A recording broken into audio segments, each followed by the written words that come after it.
자, 어, 오늘 이 시간, 우리 지난주 본부 강단의 일부 메시지 제목이 어디서 어디로 가야 하는가, 이런 제목으로 오늘 말씀을 주셨는데, 말씀을 묵상하다 보니까, 실제로 우리가 왜 마태복음 10장 40절로 42절에 이런 축복을 받을 수밖에 없는지, 그 이유가 분명한 게 바로 오늘 제목입니다.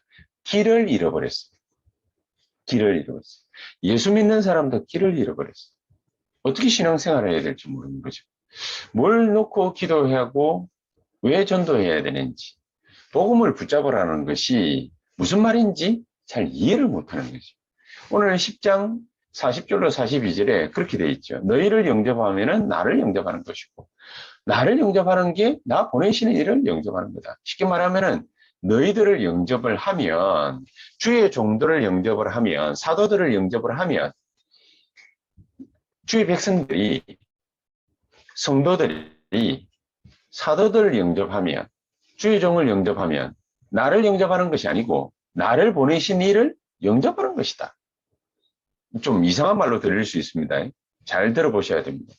선지자의 이름으로 선지자를 영접하면 선지자의 상을 받을 것이다. 이 말은 무슨 의미가 있습니까? 선지자는 아닌데 우리가 선지자의 상을 어떻게 받아요? 선지자의 이름으로 선지자를 영접하면, 그러면 선지자는 아닌데 선지자 상을 받아요. 우리가 행색을 보면 의인이 아닌 게 하여튼 표가 나잖아요. 근데 의인의 이름으로 의인을 영접하면 의인의 상을 받을 것이다. 죄도 많이 짓는데, 근데 의인의 상을 받는데, 제자의 이름으로 이 작은 자 중 하나에게 냉수 한 그릇이라도 주는 자는 내가 진실로 너에게 이르노니, 그 예수님께서 하나님이 진실로 진실로 이렇게 써놓은 데가 꽤 있습니다. 그건 정말로 찐 하나님의 말씀이라는 거예요. 정말 하나님께서 맹세하시고 하시는 말씀이라는 거죠. 그 사람이 결단코 상을 잃지 않을 것이다. 왜 그렇습니까? 인간이 어디서 와서 어디로 가는지 몰라가지고 길을 잃고 헤매고 방황하고 앉았다는 거죠. 근데 그 사람들을 도왔어요. 그 사람들이 하나님의 은혜를 만날 수 있도록 도왔어요. 그 사람이 받아야 될 축복을 받을 수 있도록 도왔어요. 당연히 상급이 우리에게 있을 것이다. 결단코 잃어버리지 않을 것이다. 왜 하나님은 이렇게까지 말씀을 하십니까? 우리가 사실은 길을 잃고 헤맬 존재가 아니라는 것입니다. 원래 인간은 창세기 1장 27절, 28절, 또 2장 7절에 보면 원래 인간은 하나님의 형상대로 만들어졌어요. 그렇죠? 우리가 하나님의 형상대로 만들어졌어요. 하나님의 형상을 가진 존재라는 거죠. 하나님의 생기를 심었단 말입니다. 하나님이 직접. 자, 그런데 이 하나님의 형상을 잃어버리고 이 하나님의 생기가 사라졌어요. 그러니까 이 인간이 어떻게 됐냐? 짐승 수준으로 전락해버린 거죠. 하나님의 형상을 가졌는데 짐승 수준으로 전락해버린 거죠. 짐승보다 더 못하다고 유목사님은 그러셨는데, 이거 왜 그러느냐? 길을 잃고 사단의 손에 완전히 사로잡힌 거죠. 요한복음 8장 44절. 너희는 너희 아비 마귀에게서 난다. 잡히고 싶어 잡힌 게 아니라 태어나 보니 잡혀 있는 거예요. 완전히 길을 잃어버린 거예요. 창세기 3장 6장 11장. 얼마만큼 지저분하게 마귀가 사람을 갖다가 건드리느냐? 자존심 탁 자극하고 건드려요. 그렇죠? 하나님 같은 거 안 믿어도 돼. 왜 굳이 하나님 그러는 거야? 하나님 안 믿어도 돼. 하나님 같은 거 필요 없어. 네가 하나님처럼 되면 되는 거야. 그렇죠? 이게 창세기 3장. 자존심 딱 건드리면은 유목사님이 그렇게까지 표현을 갖다가 하셨습니다만 정신이 돌아버려요. 자존심 건드리면. 또 자존심 세워주면 또 막 날아갑니다. 그렇죠? 그 인간이, 이 하찮은 인간이라는 게 탁 드러나는 거죠. 이 인간이 하나님의 손에 잡혀 있을 때 하고 마귀의 손에 잡혀 있을 때 하고 완전히 천장제 차이가 나요. 마귀가 자존심 딱 건드리니까 거기에 막바로 넘어갔고요. 그러면서 창세기 6장에는 뭐라고 되어 있습니까? 능력이 있으면 돼.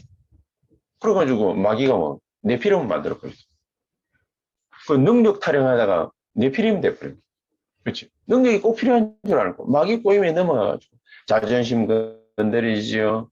뭐 능력이 있어야 된다고 그러지요. 이러니까 뭐 다 자존심 얘기지만은 네피림은 창세기 11장에 또 뭐라고 그랬습니까? 하나님 없이도 성공하기만 하면 되잖아. 다른 거 다 필요 없어. 이렇게 길이 정해져 있지 못하니까. 길을 못 찾으니까. 하나님 자녀인데 우리가 길을 못 찾으면 불신자처럼 이렇게 될 가능성이 있거든.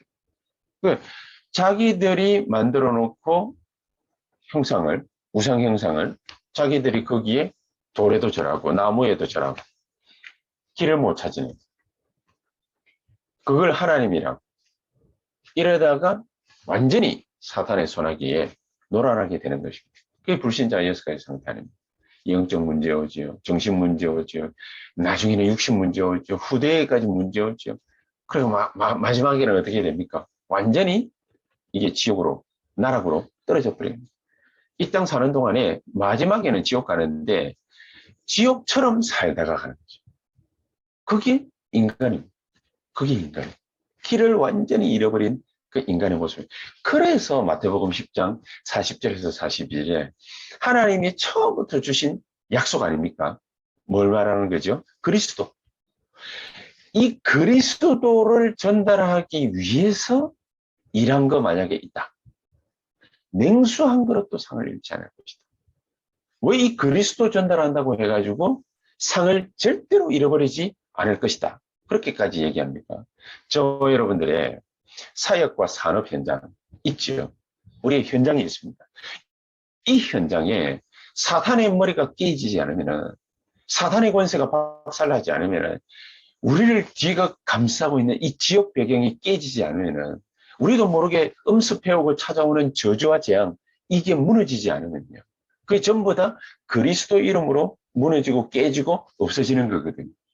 그런데 이 그리스도가 우리에게 임하는 그 순간 이 그리스도께서 우리의 산업 현장에 우리의 사역 현장에 나타나는 그 순간 그리스도로 말미암아 모든 사탄과 지옥과 저주 재앙이 전부 박살나고 무너진다.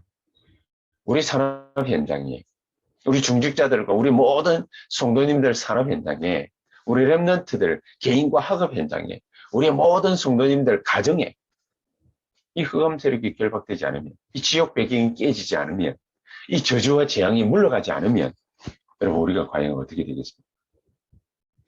불보듯 뻔한 거죠. 이 사실을 전달하기 위해서 만약에 일한 것이 있다면 냉수한 거라도 상을 잃지 않게 될 것이다. 그러니까 진정으로 그리스도의 능력을 알고 체험하면 보좌의 능력과 축복이 우리에게 나타나게 돼 있어요. 그렇죠? 그게 바로 마태복음 10장, 누가복음 10장 이 내용이라. 근데 우리가 이게 또 모르는 바가 아닙니다. 다 알고 있습니다. 12가지 인생 문제, 거기서 빠져나오는 길은 그리스도밖에 없다. 우리 다 알고 있습니다. 그런데 우리에게 왜 역사 안 해나갈까요? 뭐 때문에 지지부진할까요? 이유가 뭘까요? 그게 바로 계약입니다. 계약. 계약의 문제입니다. 계약서 놓고 사인해야 합니다. 정확한 계약이 안 맺어진 거예요. 안 맺어진 거예요. 그렇죠? 유목사님도 그렇게 얘기하셨지 않습니까? 아무리 능력 좋아도 회사에 취직해서 거기서 일해야 무턱대고 일하는 게 아니죠. 회사에 정식으로 취직이 되어져요. 취직이 되어져서 거기서 일을 할 때 그때 우리가 월급을 받을 수 있는 것처럼 하나님과 정확한 계약, 이렇게 계약서에 나타난 내용이 있을 거 아닙니까? 그 계약하고 나하고 정확하게 룰에 따라서 사인이 되어져야 됩니다. 이 정확한 계약이 맺어지지 않았는데 하나님의 역사가 일어나고 나타난다? 어불성설이지. 그래서 정말로 우리 중직자들에게는 로마 16장에 이 엄청난 축복이 있을 것이다. 그랬는데 왜 우리에게 지금까지도 없냐? 이유는 간단한 거예요. 거기에 따르는 이면계약이 없는 거예요. 나와 하나님 사이 이면계약이 없네. 이면계약이 있어야 되는 거예요. 그렇죠? 계약이 성사돼야 돼요. 사인이 양쪽에 도장이 꽁꽁 찍혀야 되냐. 하나님은 꽁 찍어놨는데 우리가 사인이 없어. 우리가 도장이 없어. 우리가 알고 있는 거하고 도장 찍는 거하고 다르잖아요. 아, 참 좋은 거구나. 알면은 도장을 찍는 거지. 아, 뭐, 어느 나라에 수출을 갖다 해야 된다. 그러면 가계약안만 해봐야 소용없어요. 입으로 뜯어봐야 소용없어요. 그쵸? 분명히 정식 계약서 딱 가지고 와서 내용 읽어보고 거기에 도장 확 찍어요. 둘 다 찍어요. 이명계약. 근데 대부분의 사람들이 이게 축복이라는 거 알고서도 왜 멈칫멈칫 하느냐. 대부분 신자들조차도 좀 한국말 중에 이상한 말이 있더라고요. 몽리라고 하시면 몽리. 꼭 심술 부리는 것 같은 이제 그런 단어인데 이게 영적인 몽리가 있는 거예요. 뭐 하나님이 우리에게 심술 부리시겠습니까? 그런데 아브라함 같은 경우에도 딱 보면은 이 영적인 몽리가 있거든요. 하나님이 분명히 너와 네 씨로 말미암아 천하 만민이 복을 얻고 후손으로 말미암아 천하 만민에게 이 귀중한 축복이 전달될 거다. 그랬는데 안 되죠. 10년이 지나고 20년이 지났는데 안 되죠. 왜 안 되지는지 이유가 분명치 않아. 어느 날 딱 깨닫습니다. 분명히 하나님께서 약속된 자녀 주겠다. 분명히 얘기했는데 그런데 어떤 말이에요? 이게 몽리예요. 이게 알박기 같은 거지. 알박기. 이게 분명히 없어지면은 참 좋은 건데 딱 누가 심술 부린다고 말이죠. 딱 박아놓고 절대로 뭐 건물도 말이죠. 딱 요것만 없어지면은 멋지게 올라갈 텐데 딱 알박기 해놔놓고 뭐 안 판다. 이게 몽리. 우리에게 꼭 영적인 몽리 같은 게 누구에게나 다 있습니다. 뭔가 잘 안 돼요. 아브라함 같은 경우 아들 주겠다 했는데 아들이 없어. 계속해서 그래가지고 지술수 방법 써가지고 아들 낳았는데 그게 이스마엘 아닙니까? 이스마엘이 지금까지도 유대인을 갖다가 이스라엘 백성들을 괴롭히는 그런 민족이죠. 에돔 족속 막 계속해서 아브라함이 마음이 울적해가지고 뭐 그런 건 아니겠지만 쓸쓸하니까 불안하니까 그래서 데리고 나온 게 조카 롯이거든요. 그 조카 롯에서 난 후손이 바로 에돔 족속이에요. 이 에돔 족속이 나중에는 멸망받습니다만 이게 뭐 한 1000년 가까이 계속해서 이 아브라함 족속을 괴롭힙니다. 그런데 괴롭히는 데는 다 하나님의 계획이 있는 거죠. 이게 영적인 몽리. 이런 사람들이요, 영적인 몽리 이게 붉어지면 막 정신을 차려지는 거거든요. 그런데 복음을 정확하게 딱 깨달으면 어떻게 됩니까? 이것 때문에 24주. 아브라함이 아들 준다 했는데 아들이 없어. 자기 마누라는 절대로 아들을 못 낳아. 아무리 애쓰고 노력해도 안 돼. 그래서 다른 여자에게서 애 놓고 그것 때문에 문제 벌어지고 조카로 데리고 왔는데 그것 때문에 문제 벌어지고 그러면 이게 여러 가지 불신앙의 문제들이 벌어지지 않습니까? 이게 몽리거든요. 이 영적 몽리 때문에 아브라함은 24 아들을 생각. 24 준다 했는데 왜 없지? 이전에는 없던 갈등이 그쵸? 하나님 만나기 전에는 없던 갈등이 뭐 아들이 있어도 되고 없어도 되고 있으면 좋은데 없으니까 참 좀 그렇단 말이지. 그래 왔는데 아들 탁 하나님 탁 나타나 아들을 준다 했는데 아들이 없어. 이제나 저제나 기다려도 안 나타나. 이유가 뭐지? 갈등, 몽리, 영적인 몽리. 그런데 아브라함은 그거 가지고 24일. 하나님이 왜 준다고 했는데 안 주실까? 이유는 뭘까? 그래서 하게 된 게 뭐죠? 단을상. 불안해가 데려가는 조카로 나고서 자기 마누라 팔아먹는 그런 일들이 기근 때문에 벌어지기도 많은 어려움들이 문제들이 양산됩니다. 영적 몽리. 그런데 그것 때문에 24. 저 여러분들에게 영적인 몽리가 다 있지 않겠습니까? 그것 때문에 24 할 수 있는 거예요. 사실은 그게 축복인 거예요. 축복의 몽리. 즉 아브라함은 이 아들 없는 것 때문에 기도하게 됐는데 그 기도가 24로 연결돼요. 그 기도가 단을 쌓았더니 하나님 나라 임하는 그런 일들이 벌어졌어요. 그렇죠? 창세기 15장에 보니까 주의 천사들이 이제 소돔 고모라를 멸망시키러 가면서 그러면서 아브라함에게 나타나서 아브라함에게 시공간 초월의 역사가 벌어지는 것. 이런 일들이 일어나게 됩니다. 보고 모르면 그러면은 다 헛겁니다. 헛겁. 보고 모르기 때문에 전도를 모르니까 기도도 모르니까 다 큰일이 되는 거죠. 자, 그래서 오늘 이 귀중한 축복을 사도들에게, 중직자들에게, 평신도들에게 하나님께서 주시려고 하시는데 마태복음 10장의 내용이 한 3가지가 나온다. 그렇게 우리가 말씀을 드렸습니다. 이 첫 번째가 사도들의 임직식이 벌어지는 장면이고, 두 번째가 주의 종들과 더불어서 주의 종들을 보좌에서 세계복음하는 중직자들, 이 중직자들의 임직식이 벌어지는 장면이고, 또 사도행전 2장에는 1절부터 47절이죠. 마가다락방에서 벌어졌던 평신도들의 하나님의 임직이 나타나는 그 장면입니다. 이 3가지 장면이 굉장히 중요한 장면인데, 그 첫 번째가 사도들의 임직이라고 그랬는데 마태복음 10장이 이게 무슨 의미가 있냐면요, 주의 종들과 하나님이 계약 관계를 맺는 것입니다.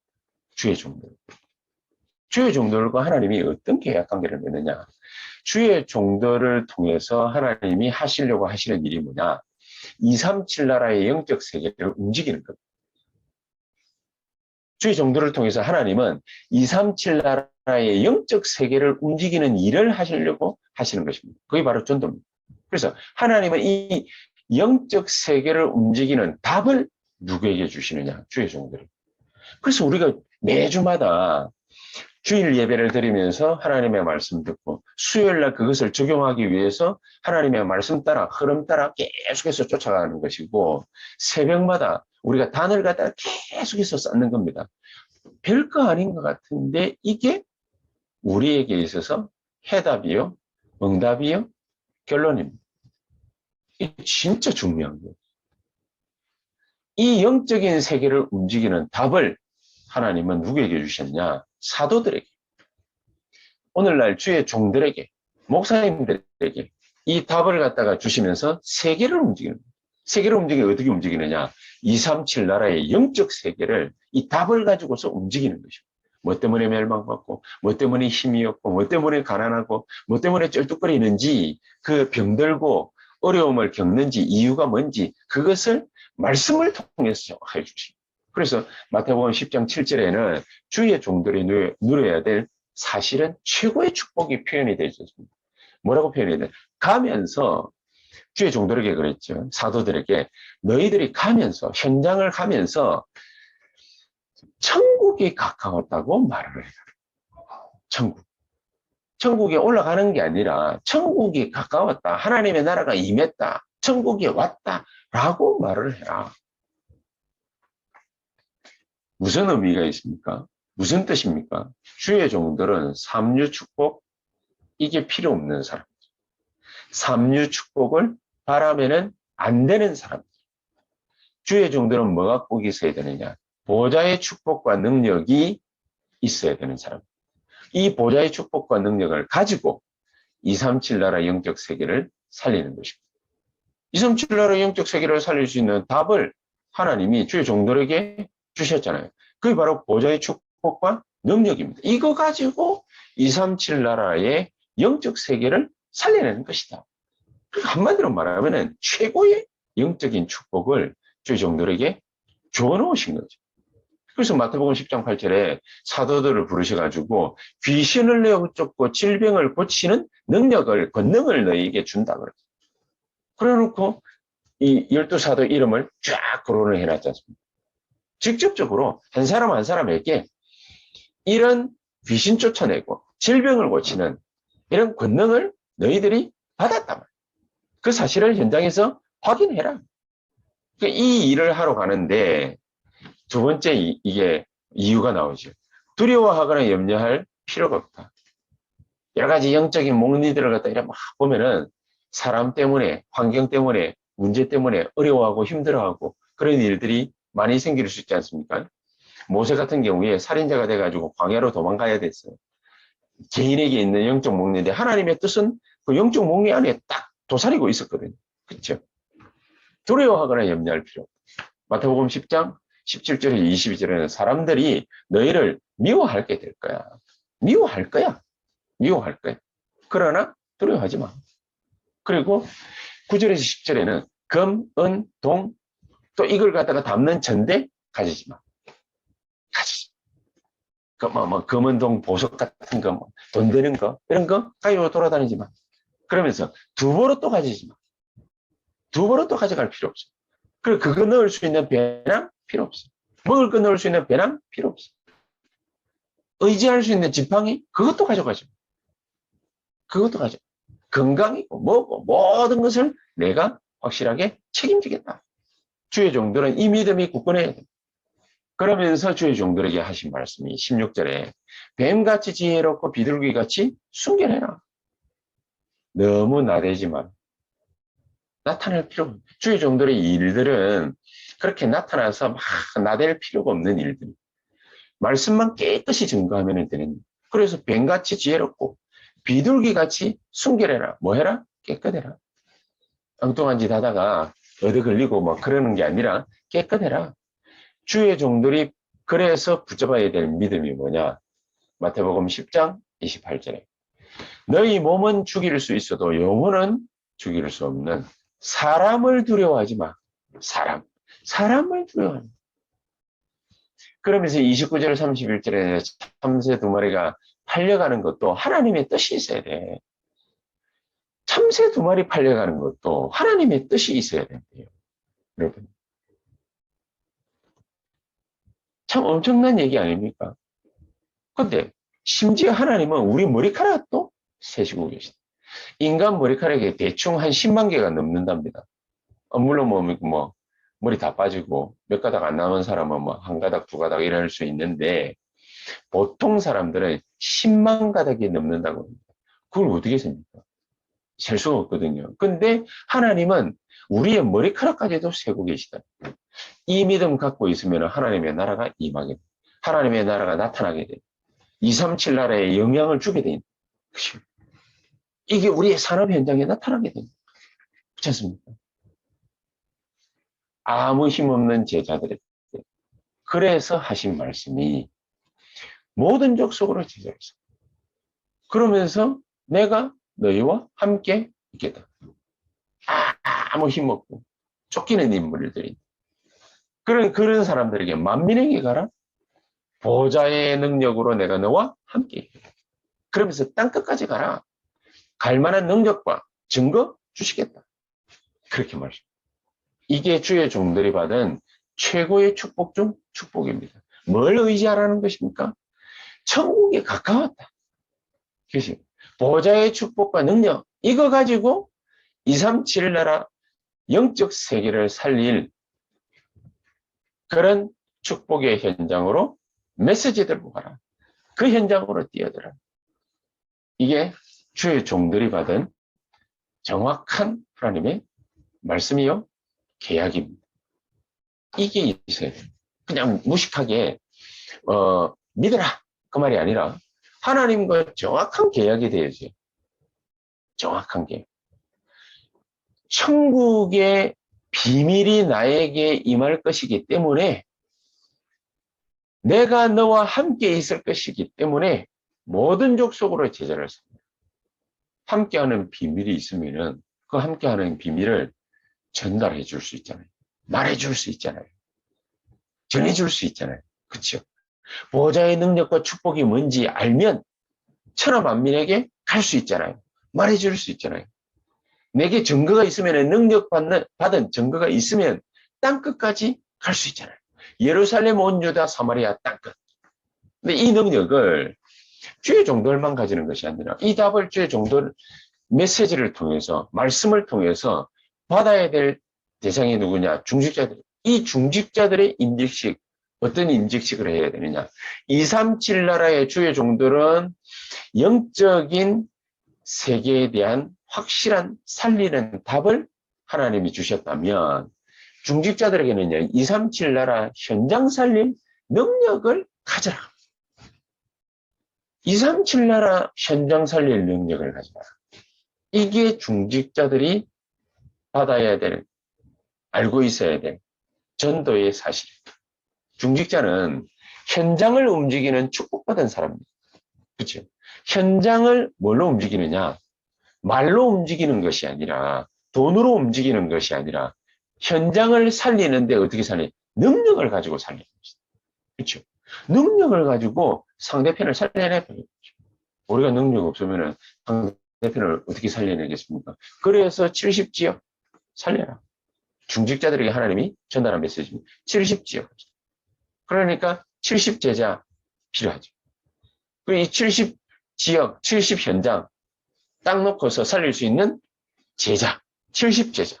이래 되어지면은 나중에 70나라, 70현장이라고 그러기 때문에 이제 70나라 살리고 들어갈 수 있는 그런 축복을 하나님은 우리에게, 우리 중직자들에게 주신 것이다. 적어도 중직자들은 70지역, 70현장, 70나라, 70제자의 축복을 받아야 되는 사람들이. 어떻게 봤습니까? 누가복음 10장 2절에 추수할 일꾼을 보내달라고 기도해라. 추수할 일꾼. 저와 여러분들은 함께, 우리 중직자들과 함께 보좌의 창고에 축복을 모아야 될 거 아닙니까? 그 축복 중 축복이 뭐죠? 알곡. 이 알곡들을 모으는 축복을 받아라.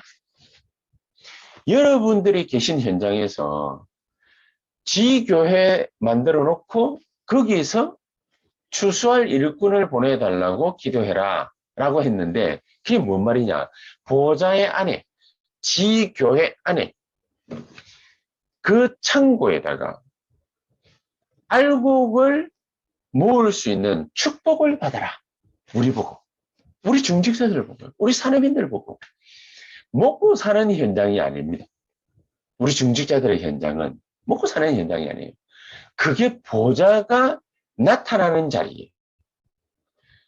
저와 여러분들이 앉아있는 그 자리, 그 일터, 그 현장은 돈을 벌어서 먹고 사는 현장이 아니에요. 하나님이 왜 우리를 그 현장으로 보내놨냐?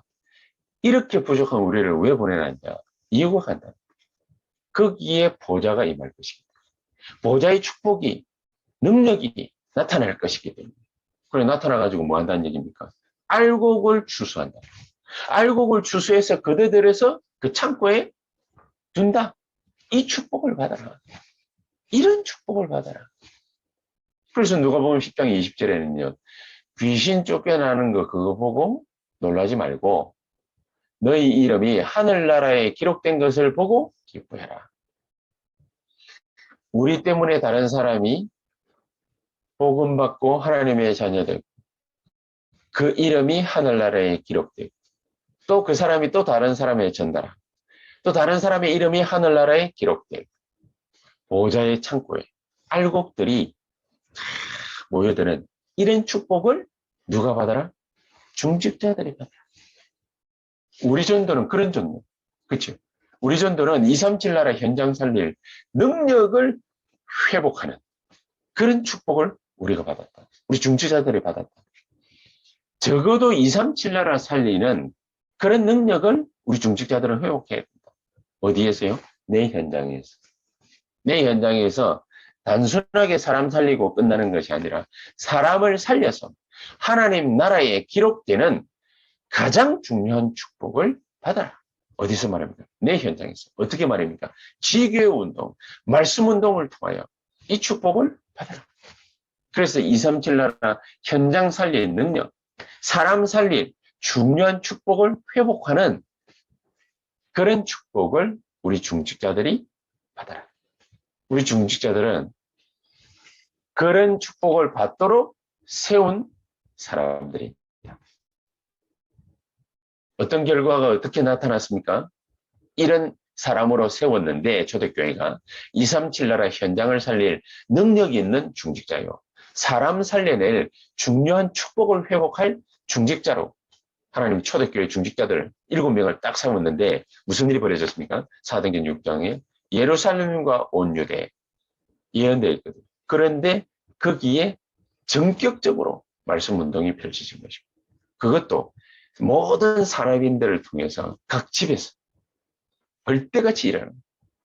그리고 위기가 또 올 때도 있었죠. 사도행전 11장 19절.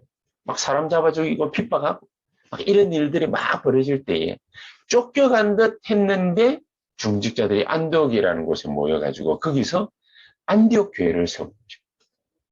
목숨 걸고 안디옥 교회를 세운 거죠.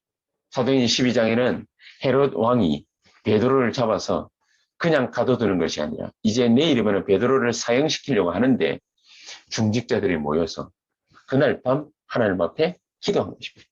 그러니까 하나님이 주의 사자를 보내가지고 헤롯 왕을 불러가고 베드로는 끄집어내는. 이 축복을 누가 가장 중심에서 받았냐? 우리 중직자들이 받았다. 사도들은 237 나라 영적 세계를 움직이는 전도를 했다면 우리 중직자들이 237 나라의 현장 살려 하나님 나라의 일꾼 만드는 그런 전도하는 사람들이다. 이 축복을 우리 세언약교회 중직자들이 전부 다 받으시라. 우리 모든 네 분의 장로님, 두 분의 안수집사님, 한 분의 권사님, 그리고 우리 평신도지만 진짜 현장에서 하나님의 놀라운 오순절 마가다락방 임만주의 성령의 충만함을 체험했던 그 평신도들처럼 우리 교회 중직자분들과 우리 평신도들이 어떤 체험을 갖다가 해야 되냐. 세 번째로 평신도들의 임직식에서 우리가 이 중요한 부분을 찾아내고 발견해야 됩니다. 뭐냐? 237 나라 개인을 보좌화하는 것이다. 어떻게 보좌화하냐? 갈보리 언약을 콕게 탁 붙여.